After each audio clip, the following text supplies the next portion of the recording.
Over the past 100 years, Disney has made a lot of movies, and although many of the older ones are considered timeless classics, many others are forgotten and obscure, and today I'm gonna watch and review one of their most obscure movies of all time. This movie is so unknown that it apparently has 0 ratings on Rotten Tomatoes, and you can't even find it on Disney Plus, so I'll have to fork over like $4 to old Jeff. All I know about this 1956 movie before watching is that it has something to do with the Oregon Trail. Now without further ado, it's time to judge Westward Ho! The Wagons. This movie opens with a solid minute and a half of credits and another minute and a half of showing people in wagons going down the Oregon Trail. Pretty slow, but to be fair, most movies were like that in the olden days because people actually had a decent attention span. The first dialogue happens when they stop for a day at Chimney Rock and a kid says they're almost to Oregon. Chimney Rock. Wow, we're almost there! Oregon! After a quick Google search, I found out that this isn't accurate at all, and they're not even halfway there. Then it cuts to night where a man is telling a story about how he thought he was safe on one of his journeys, but then an arrow went zip a foot from his head. And as he said the word zip, an arrow landed literally right in front of his face, and for a second he didn't acknowledge it, so I thought, surely he got another guy to shoot an arrow for effect, right? But no, it was an arrow from a Native American that made everyone freak out, and it just happened to be shot at the perfect place and time. That was the only shot though, and a couple guys went out to investigate. They found a stranger with an arrow in his back on the floor who was still alive, and they brought him back to camp. Pretty serious for a G-rated movie, but ratings were different back then. Also, I don't think this part has anything to do with the rest of the movie for some reason. They went back and noticed that their horses galloped away because the natives stole them. They took $1,000 worth of horses, which would be like one average horse today, but was 5 of their best horses back then. $1,000 worth of horseflesh gone. 5 of the best. Inflation is not pretty. A kid decided to hunt the Indians for doing that without telling the adults, but another kid told an adult about it, so he went after him. You going out to hunt Indians too? He quickly found the horses and the kid, and he actually helped him put together a plan on how to ambush the natives. What do you figure on doing? Kinda reminds me of how badly we treated them most of the time. Like, Columbus is usually celebrated for discovering America, even though he only got to the Bahamas and the Vikings discovered America first, but he enslaved and tortured lots of the natives he found. Anyway, the man gets the kid to slowly sneak up on the horses and cut them loose while the natives slept. Okay, so this ambush doesn't actually seem too bad, and because he was too short to easily get on one of the horses to take back, the natives woke up and chased the kid, who did eventually get on the horse, but the man shot them down. Okay, now it kinda does seem bad. I mean, it was defense, but still. Then he got a couple of horses and rode back with the kid, and the rest of the group was so happy that they partied and danced for a while. When the quite frankly goofy sounding music ended,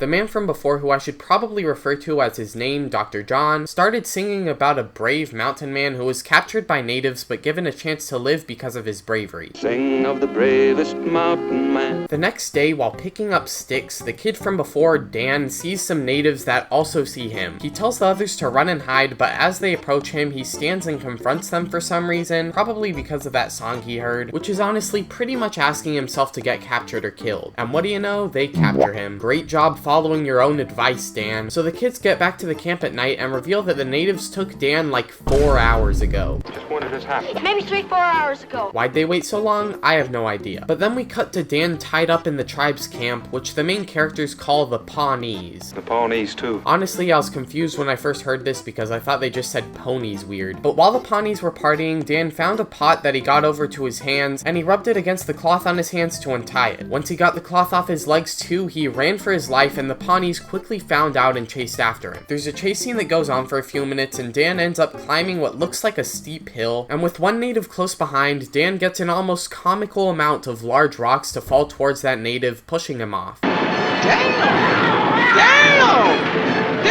Dan finally makes it to the camp and collapses on the floor in exhaustion. He said he saw hundreds of Indians, even though I don't think I saw more than 10 or 12. How many was there? Hundreds. Are you sure about that? I guess they were on a budget. So because of this, someone tells everyone to get rid of the stuff that they don't need so that they can escape from the natives in time if they attack. One of the books they leave behind is on medical information, and Dr. John looks at it for a little bit. I felt like that might be important, but spoiler alert, it wasn't. So they get back on the trail, but pretty soon they see a big group of natives on horses on a nearby hill. level. Huh, so I guess they weren't on a budget. There's a big chase scene and some of the settlers shoot the Pawnees, who also have guns and shoot back. Lots of the settlers end up hiding behind rocks to shoot, but the Pawnees outnumber them, so they make a plan to give them some of their horses, since it seems like that's what they really want. Well, a Pawnee'd rather take a horse than a scalp any day. The Pawnees chase the horses, and after a little more shooting, they leave, marking the halfway point to the movie. After this, the plot changes into almost seeming like a whole different movie, and they meet some French guy that says that they should set up camp where they are, right next to a friendly native tribe. So you're still alive, eh, mon ami?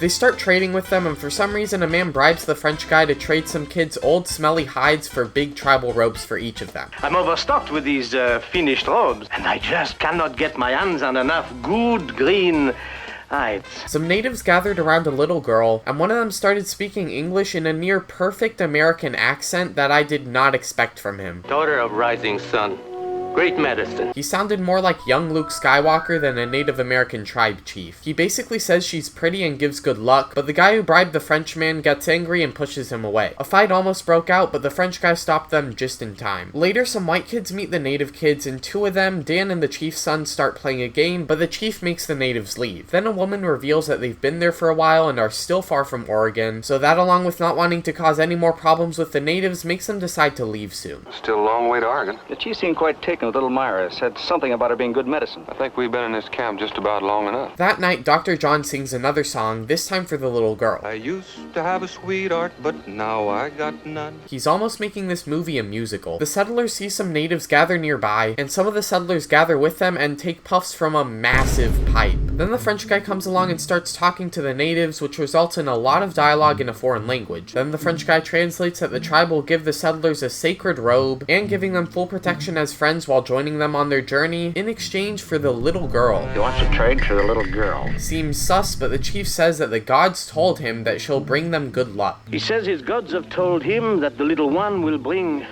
good luck to the Dakotas. He also says that he'll treat her like a princess and eventually get her to marry his son. If they don't agree, the chief says that he'll bring the whole tribe against them. If you try to take your wagons on from here without giving up the little one, he will set the whole Sioux tribe against you. So yeah, this is pretty serious. The settlers don't agree, and Dr. John tries to reason with him, saying that she won't give good luck and could instead get sick and die if she stays with them. But the natives leave in anger and are determined to get the little girl. The next day, the natives seem to be playing some sort of sport, and Dr. John sees the chief's son fall off a horse. He tries to help, but a native man puts his spear very close to the boy's chest. For a little bit, I was like, wait, did he just kill that kid? But no, he just picks up the boy and shoos off John, who is pretty sure that the kid's badly hurt. And apparently he is, because the chief tries to heal him, which doesn't work, and the French guy says that if he dies, they will take the little girl by force and destroy the settlers. If that boy dies, the Sioux will get the little one, even if they have to take my fort down piece by piece. They sing and do some weird rituals, and the chief uses the power of the buffalo or something. The Indian believes his strength comes from Tonkashonka, the buffalo. Which is an if all else fails moment for some reason, and it still doesn't work. So even though the natives think it's Dr. John's fault, he and a couple of others talk to the chief to try to help the boy. He eventually lets John help, who finds out that the boy has a broken collarbone that's keeping him from breathing correctly. So he does a little cut procedure, which the chief almost doesn't allow, and the boy ends up awake and fine. Because of that, the natives end up giving them gifts and joining them on their journey, but without taking the little girl. They go back on the Oregon Trail, and that's pretty much the whole movie. Actually, a pretty nice and wholesome ending. So even though this movie was not perfect, I do think it was pretty good. There were some weird parts, like the comedic timing of the arrow, and changing pretty much the whole plot of the movie halfway through was pretty unusual, but I still enjoyed it. Not enough for me to really want to watch it again, though. I give it 4 stars, and why don't I give it what might be its first rating on Rotten Tomatoes? Alright, let's check out the movie on Rotten Tomatoes. That's weird, it says 33%, but last time I checked, which to be fair was like 3 months ago, it didn't have any ratings that it showed, but it is still fewer than 50. Yeah, to be honest, I tried making this video like 3 months ago, but I accidentally deleted all the footage, so I had to do it again. So I really did think it had 0 ratings, but either it changed or I was wrong. Probably a mix of both. Alright, let's rate this movie. Here's my opinion. There were some weird parts and it was kind of slow, but overall it was an enjoyable movie. That's actually the first time I leave a review on Rotten Tomatoes. Thank you for watching, and I hope you enjoyed. See ya!